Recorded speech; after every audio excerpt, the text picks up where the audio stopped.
developments in gynecologic oncology with new antibody-drug conjugates on the horizon.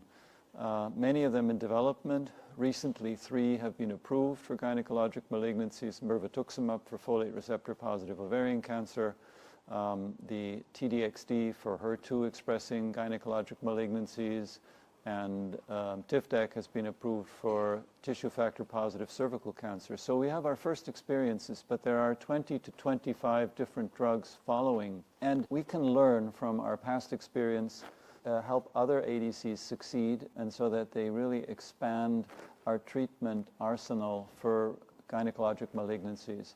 And the idea of my talk was to review existing knowledge, highlight caveats and pitfalls, our knowledge deficits, and take these questions back to the laboratory and study how we can improve and optimize ADCs moving forward so that we minimize failures of drugs that may not be successful on their way from lab.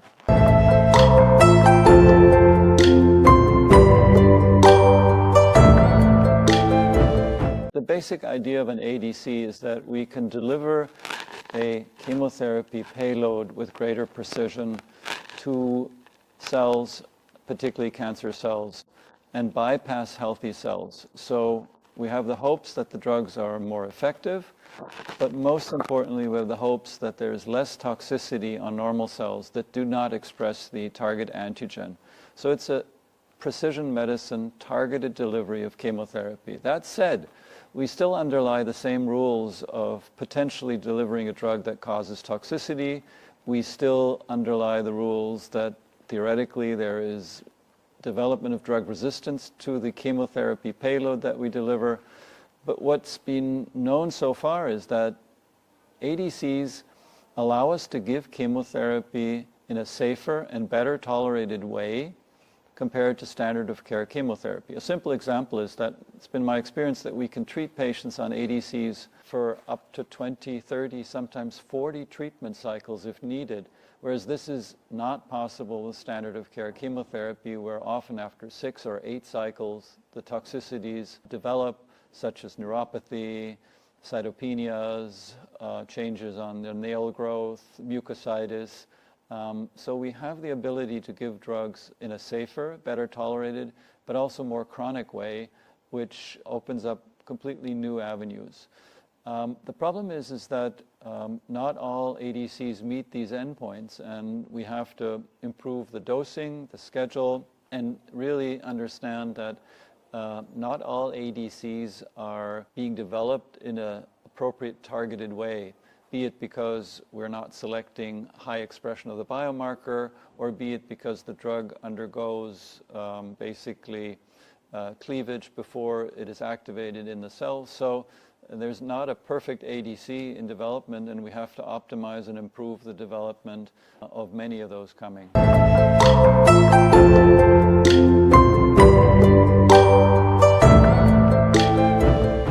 We've only seen the first generation of ADCs, which use relatively established targets, such as the folate receptor TROP2, cadherin-6, but there are newer targets that are more selective for the cancer subtype, like Claudin-6, like B7H4, B7H3. There are also newer payloads being developed. Keep in mind that the payloads we use are sometimes 20, 30, or even 40 years old.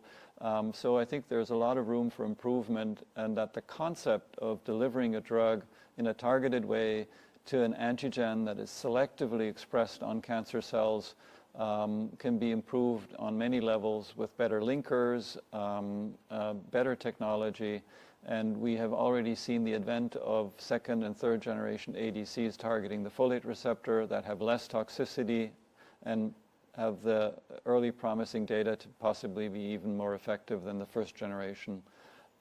So a lot of room for improvement, but the basic example is set with drugs such as mirvetuximab in ovarian cancer, or T-DXd in endometrial and ovarian cancer, or Tivdak in cervical cancer.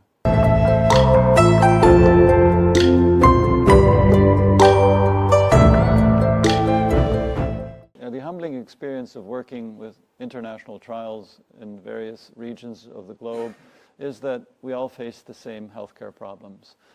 Treatment of ovarian cancer, endometrial cancer, cervical cancer is equally challenging in Europe, North America, China, and therefore we need to come up with global solutions. And I'm particularly interested in fostering and promoting a collaboration between China and the United States and Europe, as I think we have the brightest minds in these parts of the world.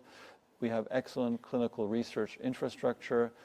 We have phenomenal hospitals and physicians conducting clinical research in China, but what I would see could improve progress would be facilitating the exchange of data, facilitation of the exchange of, in easing the ability to do trials internationally, but also sharing of tissue resources for biomarker studies. And there are a lot of restrictions and delays on the regulatory side in making collaborations possible, and I do see that administration could make this easier. Of course, it all starts with personal relationships and friendships, and they lead the way to these improvements in the regulatory and administrative environment that I think could really stimulate tremendous progress in drug development, considering the tremendous potential that is available in China with the excellent infrastructure that you have for clinical research.